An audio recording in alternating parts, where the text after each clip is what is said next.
बिस्मिल्लाहिर्रहमानिर्रहीम। बच्चों, हमारे आज का जो लेक्चर है इसका जो टॉपिक है वो कंटिन्यूस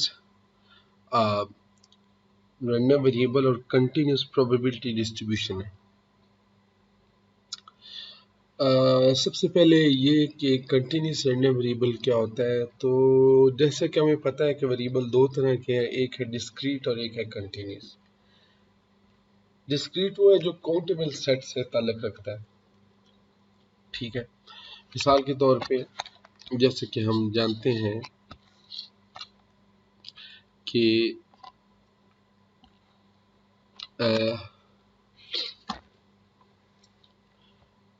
काउंटेबल सेट वो है जो सेट ऑफ इंटीजर्स या सेट ऑफ होल नंबर्स, उनको हम काउंटेबल सेट कहते हैं। काउंटेबल इन द सेंस कि भाई आप उनके नंबर्स को लिख सकते हैं, स्टार्टिंग या एंडिंग उसकी, या स्टार्टिंग कम से कम स्टार्टिंग के कुछ नंबर उसके लिख सकते हैं। तो अगर हम उनको समझना चाहें तो हमने कहा है कि उसे आप काउंटिंग से रिलेट करें। और इसी तरह दूसरा जो टाइप का वेरिएबल है उसको हम कहते हैं continuous random variable. Continuous random variable वो है जो हम इंटरवल्स में जिसको डील करते हैं। मिसाल के तौर पे समझने के लिए हम कहते हैं कि वो वेरिएबल जो हम मेजर करते हैं, मिसाल के तौर पे एज, वेट, हाइट वगैरह, स्पीड वगैरह, ये सारे वेरिएबल ऐसे हैं जो कंटिन्यूस रैंडम वेरिएबल। तो इस चैप्टर में हम इन रैंडम वेरिएबल की प्रोबेबिलिटी डिस्ट्रीब्यूशंस पढ़ेंगे कि वो हम कैसे उनको मॉडल करते हैं। तो अगर हमारे पास एक रैंडम वेरिएबल x है तो उसकी सैंपल स्पेस रेंज भी कंटिन्यूस होगी। इसमें जो सबसे इम्पोर्टेंट बात है समझने वाली वो ये है कि अगर x एक सिंगल पॉइंट है जो कि सैंपल स्पेस से ताल्लुक रखता है, तो probability of x equal to x, यानी कि इस सिंगल पॉइंट की प्रोबेबिलिटी हमेशा 0 होगी अगर ये जो x हमारा वेरिएबल है ये कंटिन्यूस हो, ठीक है। अब इसको समझने के लिए एक एग्जांपल हम देखते हैं कि फर्ज करें हमारे पास एक स्पिनिंग व्हील है, या यूं कह लें कि एक सर्कल है जिस पे एक पॉइंटर है जो रेंडमली राइट लेफ्ट कहीं भी जो है वो हरकत कर सकता है, जिस तरह एक घड़ी का डायल होता है, ठीक है। तो ये इस पे राइट लेफ्ट किसी भी साइड पे जो है वो यूं कह लें हरकत कर सकता है। अब हम ये अज्यूम करते हैं कि इस सर्कल का टोटल सर्कमफेरेंस जो है वो 1 है। इसका मतलब ये है कि ये जो सर्कल है, इसको अगर मैं स्ट्रेट लाइन की शक्ल में कर दूं, इसको काट के फर्ज करें मैं एक स्ट्रेट लाइन जो है बना दूं, ठीक है। तो ये स्ट्रेट लाइन जो होगी ये क्या होगी, ये इसकी लेंथ 1 होगी, ठीक है। अब ये 1 मीटर समझ लें या 1 किलोमीटर समझ लें, या जो भी यूनिट स्पेसिफाइड नहीं। अब अगर हम इस में देखें तो इस पॉइंटर के लिए इनफाइनाइट पॉइंट्स हैं जिन पे ये रुक सकता है, ठीक है। यानी बहुत सारे पॉइंट्स हैं जिन पे ये रुक सकता है। तो हम ऐसे करते हैं, इसको छोटे छोटे इंटरवल्स में डिवाइड कर देते हैं। लेट्स से पहला इंटरवल जो है वो देखिए, जैसे ये y1 है, ठीक है, ठीक है। और दूसरा इंटरवल जो है वो y2 है, ठीक है।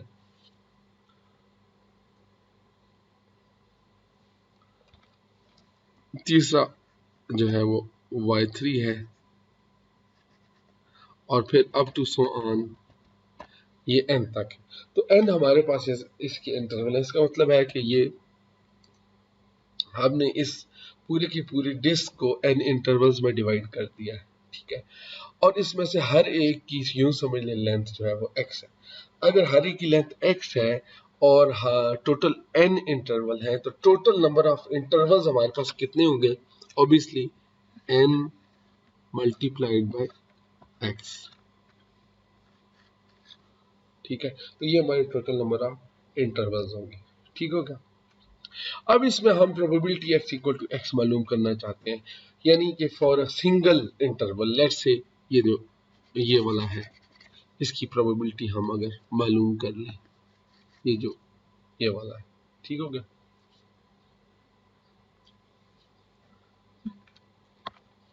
तो अब देखिए, क्योंकि ये इंटरवल n है, तो किसी एक point x is equal to x की जो प्रोबेबिलिटी है वो मालूम करने के लिए हमारे पास जो बेसिक डेफिनेशन है प्रोबेबिलिटी की, वो ये है कि अगर आप मालूम करना चाहते हैं कि probability x equal to x क्या है, तो फिर आपको total number of element in x चाहिए और total number of elements in sample space चाहिए कि वो कितने हैं। ये सिंपल सी यूँ कह लें एक डेफिनेशन है जब आप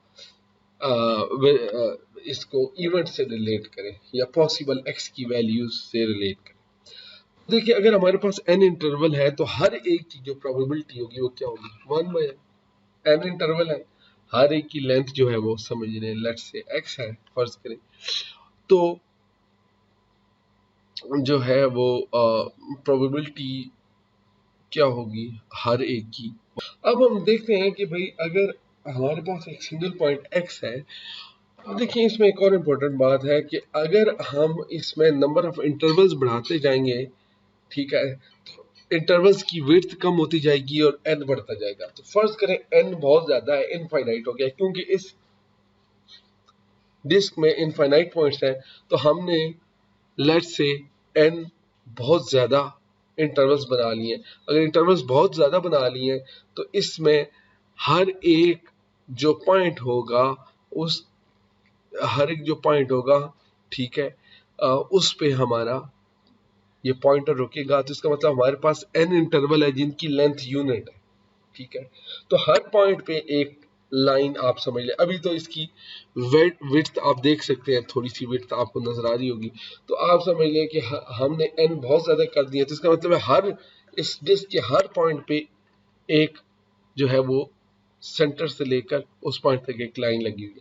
तो इस सूरत में क्या होगा, इस सूरत में देखिए कि अगर हमारे पास एक सिंगल पॉइंट x है तो उसकी प्रोबेबिलिटी जो है वो क्या होगी, 1 बाय n, क्योंकि x n पॉइंट में से एक पॉइंट है, और अगर n बहुत ज्यादा हो जाए तो जब इंफिनिटी इसमें पुट होगा तो दैट वुड बी 0।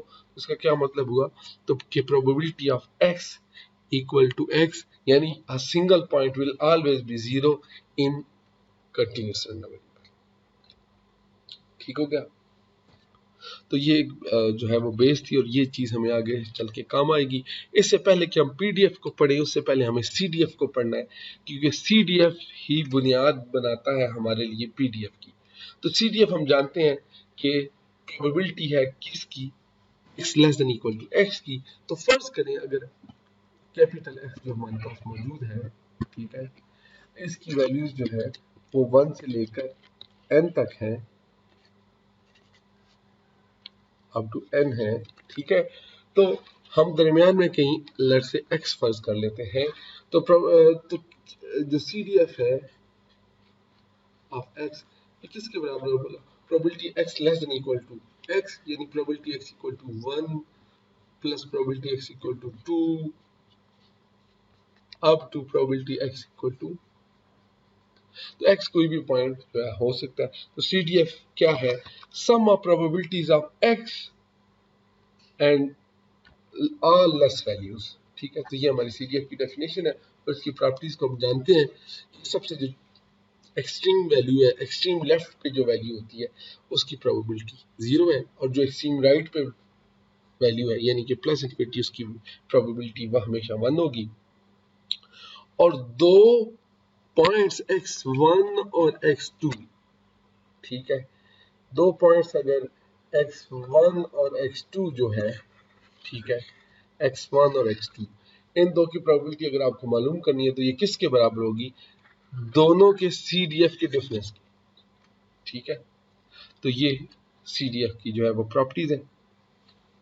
अब क्योंकि x is continuous random variable है तो CDF भी एक कंटिन्यूस रैंडम वेरिएबल होगा, ठीक है। व्हील स्पिनिंग एक्सपेरिमेंट एग्जांपल में हम CDF जो है वो फाइंड कर सकते हैं, ठीक है। तो वो CDF किसके बराबर होगा, ठीक है, हर एक की लेंथ क्योंकि 1 है तो CDF जो है वो क्या होगा, वो दैट वुड बी x, क्योंकि ये values 1 1 1 1 up to x accumulate हो जाएंगी, ठीक है। तो x तक का जो CDF होगा दैट वुड बी x, ठीक है। So that is actually the CDF of that wheel example, ठीक हो गया। तो अब हमारे पास एक CDF है लेट्स से y/4 जो कि इंटरवल 0 से लेकर 4 तक है। तो अब हमें इसमें डिफरेंट प्रोबेबिलिटीज मालूम करनी है using the theorem, this theorem, इस थ्योरम को हमें यूज करते हुए हमें इसकी प्रोबेबिलिटीज मालूम करनी है।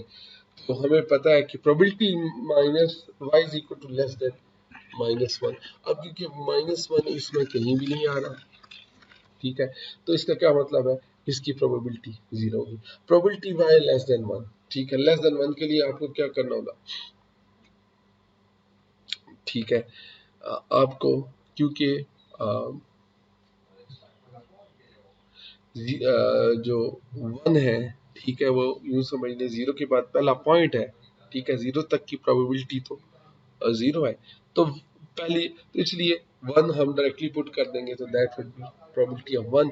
हाँ, प्रोबेबिलिटी ऑफ 2 बिटवीन 2 एंड 3 कैसे आएगी, हम 2 की CDF ऑफ 2 फाइंड करेंगे और CDF 3 फाइंड करेंगे और फिर इन दोनों का जो है वो डिफरेंस ले लेंगे, ठीक है। So that would be equal to CDF of 3 minus CDF of 2, so that would be equivalent to the probability of 2 less than y less than 3।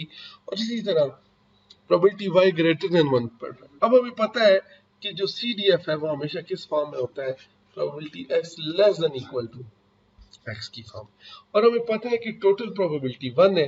तो अगर हाँ, तो ये कॉम्प्लीमेंट की तरह की सिचुएशन होगी।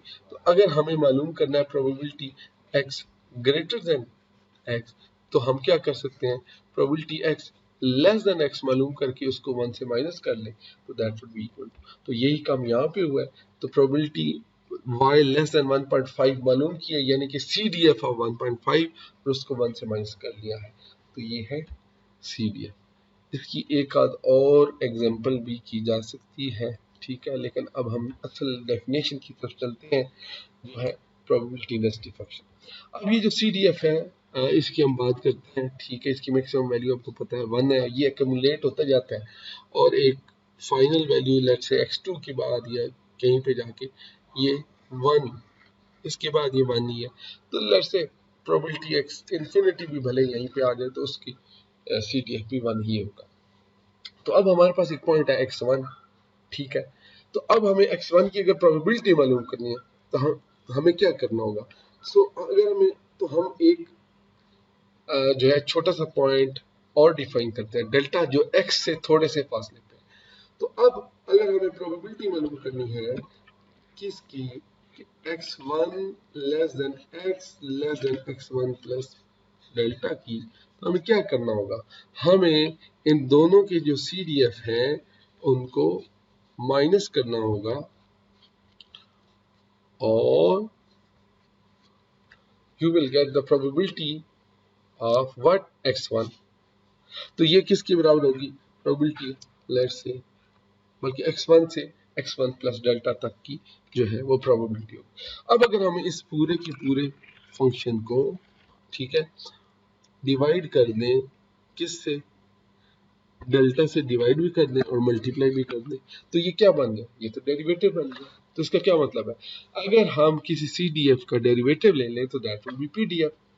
तो इसका मतलब है अगर आप किसी भी रैंडम वेरिएबल का जो है वो PDF मालूम करना चाहते हैं तो उसका सबसे आसान तरीका ये है कि उसके CDF का डेरिवेटिव, यानी by definition PDF of A continuous random variable is actually derivative of CDF। अब PDF क्या है, कोई भी आपके पास एक कंटीन्यूअस रैंडम वेरिएबल है, अगर वो इन प्रॉपर्टीज पे पूरा उतरता है तो उसको हम PDF कह सकते हैं। नंबर 1 कि किसी भी पॉइंट पे उसकी जो प्रोबेबिलिटी है वो ग्रेटर देन इक्वल टू 0 होनी चाहिए, और ये हमने देख लिया कि सिंगल पॉइंट की प्रोबेबिलिटी कंटिन्यूस केस में हमेशा 0 होती है, डिस्क्रीट केस में मोर देन 0 भी हो सकती है। दूसरी ये कि अगर आप उसको मोस्ट लोएस्ट पॉइंट से लेकर x तक इंटीग्रेट करें तो you will get the CDF। और तीसरी और आखिरी ये कि जो भी उसकी डोमेन है रैंडम वेरिएबल की, उस पे इसको इंटीग्रेट कर दें पूरे फंक्शन को, तो आंसर 1 आना चाहिए। अगर कोई भी फंक्शन जो कि कंटिन्यूस रैंडम, एक ऐसा रैंडम वेरिएबल x है जिसपे एक और फंक्शन f डिफाइन है और ये फंक्शन भी कंटिन्यूस ही होगा, अगर ये फंक्शन डिफरेंशिएबल भी है और इन तीन प्रॉपर्टीज को होल्ड करता है, तो उसको हम पीडीएफ कह सकते हैं। इसका मतलब है किसी भी कंटिन्यूस और डिफरेंशिएबल फंक्शन को हम पीडीएफ बना सकते हैं, उसमें हमें कुछ एडजस्टमेंट करनी पड़ेगी। वो एडजस्टमेंट किस तरह की होगी उसको हम देख लेते हैं। प्रोबेबिलिटी अगर हमें मालूम करनी हो x1 से लेकर x2 तक, तो हमें क्या करना होगा, x1 से लेकर x2 तक उस फंक्शन को इंटीग्रेट करना होगा। अगर हम उसको x1 से लेकर x2 तक इंटीग्रेट करेंगे तो that would be the probability between x1 and x2। और अब क्योंकि हम कंटिन्यूस रैंडम वेरिएबल को डील कर रहे हैं, इसलिए सिंगल पॉइंट की प्रोबेबिलिटी हम मालूम नहीं करेंगे, बल्कि हमेशा दो पॉइंट्स के दरमियान की प्रोबेबिलिटी मालूम करेंगे। और CDF की फॉर्म है, यानी क्युमुलेटिव डिस्ट्रीब्यूशन फंक्शन की फॉर्म में आप देख सकते हैं कि दोनों के CDF का डिफरेंस होगा। इसको आप देख सकते। अच्छा, तो अब कंटिन्यूस के केस में आप देख सकते हैं कि ये एक तरह का एरिया है, ये एक एरिया है between 2 point x1 and x2। अगरचे ये एक नॉन या रेगुलर फॉर्म नहीं है, लेकिन बहरहाल ये एरिया अंडर द कर्व है और ये कर्व, टोटल कर्व जो है हमारे पीडीएफ को शो कर रही है। ठीक है, तो अब ये भी आपको ध्यान में रखना है कि probability between 2 points is actually the area under the curve.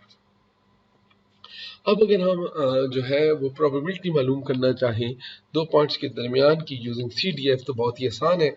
हमारे पास अगर CDF दिया गया है तो उससे भी मालूम हो सकती है, और अगर हम उससे PDF, उसका डेरिवेटिव लेके PDF बना लें तो फिर भी हम मालूम कर सकते हैं। ठीक है, तो ये वही हमारे पास एग्जांपल है, जो है यूं कह लें यूनिफॉर्म रैंडम वेरिएबल की एग्जांपल है। वैल्यूज हमारी 0 से लेकर 1 तक है और हर एक की प्रोबेबिलिटी 1 है, सारी इक्वली लाइकली हैं। तो हमारा f ऑफ x यानी कि पीडीएफ क्या है, 1 बिटवीन 0 एंड 1। तो अब अगर आपको प्रोबेबिलिटी मालूम करनी है तो दो तरीके हैं, या तो इस फंक्शन को हम 1/4 से लेकर 3/4 तक इंटीग्रेट कर दें, और या फिर इनके CDF का डिफरेंस ले लें। तो यहाँ पे आप देख सकते हैं कि इसी तरीक़ेकार को अपनाया गया है, CDF ऑफ f। तो इसका CDF कैसे मालूम करेंगे, इसको इंटीग्रेट करेंगे 0 से x तक, और अगर आप इसको इंटीग्रेट करना चाहें 0 से x तक तो क्या होगा, that would B actually integration of 1 into dx और 0 से x तक। तो 1 मल्टीप्लाइड बाई dx की जब आप इंटीग्रेशन करेंगे, ठीक है, तो that will result into x will be your CDF। तो जब आप इसमें पुट करेंगे, ये आपका CDF है, 3/4 पुट करेंगे तो 3/4 आ जाएगा, 1/4 पुट करेंगे तो 1/4 आ जाएगा, दोनों का डिफरेंस लेंगे तो 2/4 आ जाएगा। So that will result into 1/2। Otherwise we can integrate this function. यहाँ पे आप देख सकते हैं कि यहाँ पे 1 है जो कि इसने लिखा नहीं है, लेकिन 12 यहाँ पे मौजूद है, तो इसको हम इंटीग्रेट कर सकते हैं। तो किसी भी दो वैल्यूज के दरमियान की प्रोबेबिलिटी मालूम करने के लिए हम या तो उसके पीडीएफ को यूज कर सकते हैं या फिर उसके CDF को यूज कर सकते हैं। एक प्रॉब्लम है कि उसी प्रॉब्लम को हम कंसिडर करते हैं कि अगर हमने वो जो हमारी डिस्क है, जो स्पिनिंग व्हील है, उसको 3 दफा घुमाया है और हमने y को ऑब्जर्व किया है, तो जो maximum value of point y है इन 3 स्पिन, उसकी हम फर्ज करें प्रोबेबिलिटी मालूम करना चाहते हैं, तो उसका जो CDF हमें दिया गया है वो y³ की इक्वल है और ये 0 और 1 के दरमियान है। तो अब इसका PDF पहले आपको मालूम करना है और फिर प्रोबेबिलिटी 1/4 से लेकर 3/4 तक मालूम करनी है। बहुत ही आसान है PDF मालूम करना, आप इसका डेरिवेटिव ले लें तो वो इसका PDF बन जाएगा। अगर प्रोबेबिलिटी मालूम करनी है तो दोनों तरीकों से मालूम की जा सकती है। इसका ये सलूशन आप देख सकते हैं। आई होप इसमें आपको किसी तरह का कोई प्रॉब्लम फेस आप नहीं करेंगे। अब देखें इसी यूं कह लें इसको यूज करते हुए हम जो डेफिनेशन है PDF की, अब देखिए ये एक फंक्शन हमारे पास मौजूद है c x e power minus x by two, इसको हमें जो है वो पीडीएफ बनाना है। पीडीएफ बनाने से ये मुराद है कि हमें सी की वैल्यू मालूम करनी है। तो हम क्या करेंगे, हम इस फंक्शन को, ठीक है, 0 से लेकर इंफिनिटी तक इंटीग्रेट करेंगे, क्योंकि x जो है वो ग्रेटर देन 0 है, और इक्वल टू 1 रखेंगे, क्योंकि हम जानते हैं कि जब आप किसी पीडीएफ को उसकी पूरी रेंज पे इंटीग्रेट कर दें तो आंसर 1 आएगा। तो इस इंटीग्रेशन, तो फिर जो कुछ इस साइड पे बचेगा आफ्टर इंटीग्रेशन और 0 और इन्फिनिटी पुट करने के बाद, उसको अगर हम दूसरी तरफ ले जाएंगे तो that would be our CDF. तो अब ये जो बाई पार्ट्स हम इसकी जो है वो इंटीग्रेशन कर सकते हैं। तो इसकी इंटीग्रेशन हमारे पास मौजूद है, that is equal to this thing, ठीक है। तो अब -2, तो अब हमें क्या करना है, इसको इंटीग्रेट हमने कर लिया, फिर सेकंड पार्ट रह गया, इसको दोबारा से हम इंटीग्रेट करेंगे और 0 टू इन्फिनिटी पुट करेंगे, तो हमारे पास आंसर आ जाएगा 4c, ठीक है। तो अब इस 4c को जो है इक्वल टू 1 हम रखेंगे। क्यों रखेंगे, क्योंकि total probability is equal to 1 है, तो c का आंसर हमारे पास 1/4 आ जाएगा, और ये हमारे पास पीडीएफ बन गया। अब किसी भी वैल्यू की प्रोबेबिलिटी मालूम करना बहुत आसान है। अगर आप सीडीएफ के जरिए मालूम करना चाहते हैं, अच्छा, तो पहले आपको सीडीएफ मालूम करना होगा। उसमें कैसे क्या करना होगा, आपको इसी एफ ऑफ एक्स को 0 टू x इंटीग्रेट करना होगा, ठीक है। तो वो आपके पास CDF आ जाएगा, और अगर आप उसको इंटीग्रेट करेंगे तो you will gate 1 minus x by to E power minus, तो ये आपका CDF आ गया। आई होप इसमें कोई ज़्यादा प्रॉब्लम नहीं होगा, सिंपल सी इंटीग्रेशन है, और प्रॉब्लम हो तो दोबारा डिस्कस कर लेंगे। अब प्रोबेबिलिटी मालूम करनी है तो या तो CDF यूज़ कर लें या PDF। अगर PDF यूज़ करना है, जो कि ऑलरेडी हमारे पास मौजूद है, ठीक है, तो इसके ज़रिए हमें अगर प्रोबेबिलिटी मालूम करनी है 0 टू 4 की, तो हम इसको 0 टू 4 इंटीग्रेट कर देंगे, या फिर जो हमारे पास CDF आया है इसमें हम एक दफ़ा 0 पुट कर देंगे, एक दफ़ा 4 पुट कर देंगे, और दोनों का डिफरेंस ले लेंगे, ठीक है। और इसी तरह -2 से 2 तक की प्रोबेबिलिटी भी मालूम की जा सकती है। फाइनल जो हमारा टॉपिक है वो एक्सपेक्टेड वैल्यू, और हम जानते हैं कि एक्सपेक्टेड वैल्यू किसके बराबर है। ऑलरेडी हमें डेफिनेशन पता है कि एक्सपेक्टेड वैल्यू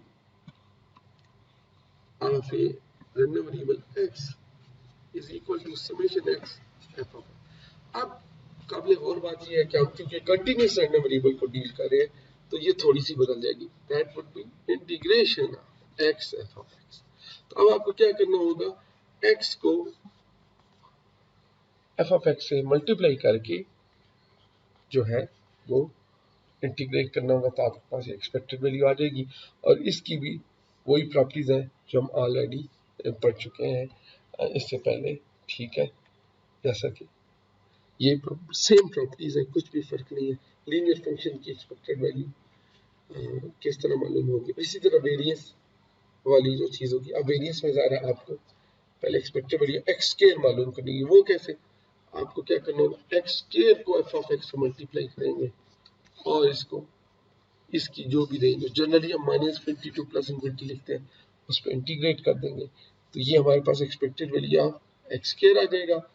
और एक्सपेक्टेड वैल्यू ऑफ एक्स को म्यू ऑफ एक्स भी कहते हैं, हमें पता है, वो हम ऑलरेडी मालूम कर चुके होंगे, तो उसका स्क्वायर माइनस कर देंगे, तो हमारे पास वेरिएंस होगा। और ये प्रॉपर्टी भी हम जानते हैं कि किसी कांस्टेंट के ऐड या सब्ट्रैक्ट करने से वेरिएंस पे कोई असर नहीं पड़ता, लेकिन कोई कांस्टेंट अगर मल्टीप्लाई हो रहा हो तो वो स्क्वायर होके बाहर आ जाता है। तो ये प्रॉपर्टीज हम ऑलरेडी जानते हैं। तो अब हम देखते हैं कि एक्सपेक्टेड वैल्यू एक फंक्शन की कैसे मालूम हुआ। फर्स्ट करें, हमारे पास एक फंक्शन एफ ऑफ एक्स है जिसका पीडीएफ है 1 यूनिफॉर्म रैंडम वेरिएबल, और इसकी जो रेंज है 0 से 1 तक है। इसकी एक्सपेक्टेड वैल्यू कैसे मालूम करेंगे, बहुत ही सिंपल है।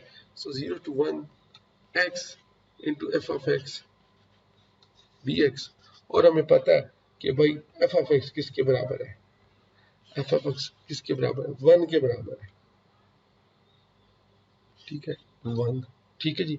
तो ये अब इसकी इंटीग्रेशन क्या हो जाएगी, that would B x square by 2 0 to 1, so it would be, जब 0 पुट करेंगे तो ये 0 हो जाएगा, 1 पुट करेंगे तो 1, सो that would B 1/2, so that is it's expected value. और यही आप देख सकते हैं कि एक्सपेक्टेड वैल्यू इस रैंडम वेरिएबल की क्या है, ठीक है।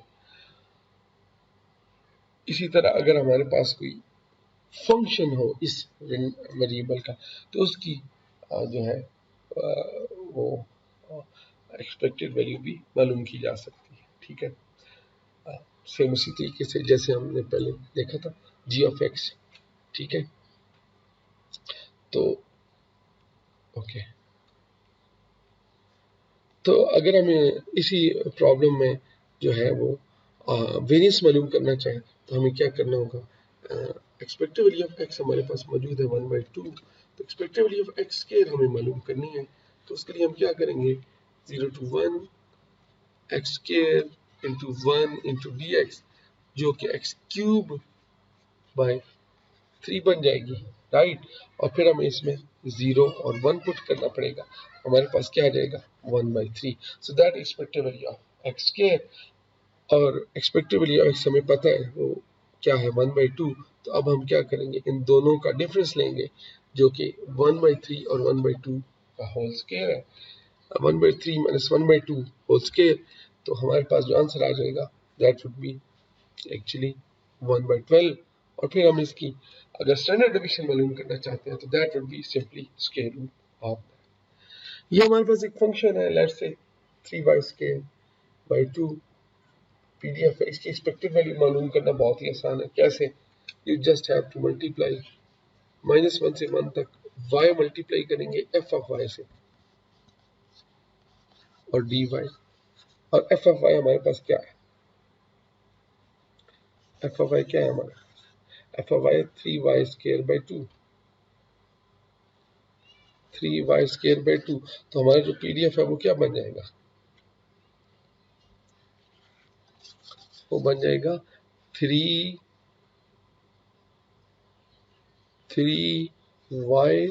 Cube by 2 dy। तो अब हमें इसको जो है इंटीग्रेट करना है, वो क्या बनेगा 3y पावर 4/8 -1 to 1, या पुट करेंगे तो you will gate expected value that would B 3/8 -1 to 1, तो 3 दोनों जो है डिफरेंस लेंगे तो आंसर 0 हो जाएगा, तो एक्सपेक्टेड वैल्यू होगी 0। इसी तरह वेरिएंस मालूम अगर आपको करना है तो पहले वाई स्क्वायर को इससे मल्टीप्लाई करना होगा, तो आपके पास जो चीज़ बन जाएगी 3/2 वाई पावर 4 बन जाएगी। तो इस केस में आपके पास expected value of y square 3/5 आ गया, और एक्सपेक्टेड वैल्यू ऑफ वाई पहले ही 0 है, जब उससे माइनस करेंगे तो 3/5 का 3/5 ही रहेगा, that would be your variance, ठीक हो गया। तो ये डिफरेंट, अच्छा अब ये देखें, ये हमारे पास एक प्रॉब्लम है जिसमें आपको CDF दिया गया है और आप डिफरेंट इसमें प्रोबेबिलिटीज मालूम करेंगे जैसे कि हमने ऑलरेडी किया, ठीक है। ये देखिए, ये इसका सोल्यूशन है। इसी तरह हमारे पास अच्छा ये देखिए, ये हमारे पास एक फंक्शन है, अब इसमें जो हमारा रैंडम वेरिएबल है v है, लेकिन c इसमें अननोन है। तो अब सबसे पहले हमें क्या करना होगा, c को मालूम करना होगा। कैसे करना होगा, -5 से लेकर +7 तक v + 5 होल स्क्वायर dv को इंटीग्रेट करना होगा और इक्वल टू 1 रखना होगा। जब हम इसकी इक्वल टू 1 रखेंगे और इंटीग्रेट करेंगे तो जो कुछ c के साथ आएगा वो उस तरफ चला जाएगा, तो you will get c equal to 1/44, so that would be your okay. अब ये क्योंकि CDF है, ठीक है, PDF नहीं है, इसलिए हम इसमें ये काम नहीं करेंगे, ठीक है। CDF हमें दिया गया, ओके। तो अब इसमें आप क्या कर सकते हैं, आपको इसमें जब 7 पुट करेंगे तो that would be equal to 1, that is more simple, ठीक है। 7 पुट करेंगे तो, क्योंकि फाइनल वैल्यू, क्योंकि हम जानते हैं कि CDF of final value, infinity का मतलब है फाइनल वैल्यू इज, तो इसमें फाइनल वैल्यू क्या है 7।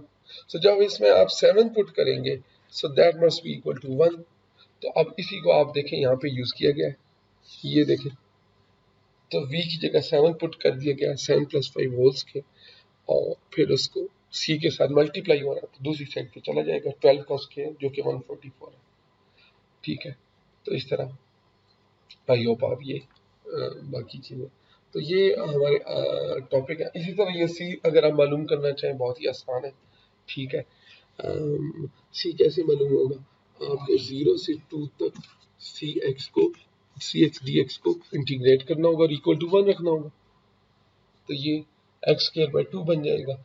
और फिर आप इसमें जब 0 और 2 पुट करेंगे तो that would B 4 by 2 and 0, so c 2c would be equal to 1। ठीक है, so it would be actually 4c by 2 is equal to 1, so c would be equal to 2, 1 c would be equal to 1 by 2। ठीक है, तो ये आपका answer आ जाएगा। बाकी चीज़ें आई होप आप इसमें कैलकुलेट कर लेंगे, एक्सपेक्टेड वैल्यू हो या वो हो जो है हमारे पास। तो ये है आज के टॉपिक, आई होप आप इसमें कोई मुश्किल आपको नहीं होगी। ठीक है, तो जो भी प्रॉब्लम हो वो फिर हम डिस्कस कर सकते हैं। ठीक है, तो ये तीनों सेक्शन ये हमारा जो है वो आज का टॉपिक है।